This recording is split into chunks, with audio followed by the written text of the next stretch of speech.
Ndekno soalé aku nek karo Tatin terkenal dunekke dalang pelit, dunekke dalang cetil, nek nyuga wiyaga ming gule kobis. Iya. Wingi dek nyoba gamelan kae wis tak share nang nggon penonton YouTube. Tin, iki apa? Mripate didelokke iki apa iki? Iki iwak apa udu, Kang? Terus dek ming meneng wae rasa komentar. Iya.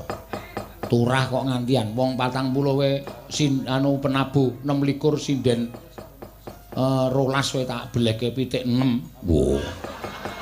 Nggon aku siji ngene tanggaku 5. Pitik apa ta kula ora ngerti pitik lho wingi. Sing diglepungi kae rasa gawe masalah meneh kowe. Glepung apa wingi glepung tok. Wah ya jan sing ngono sing mati rasa cangkemmu.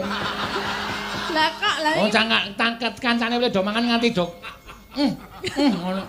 Saking enake kok. kok. Ya batin lho alhamdulillah iki dalange ya sidane nyuguh iwak. Lah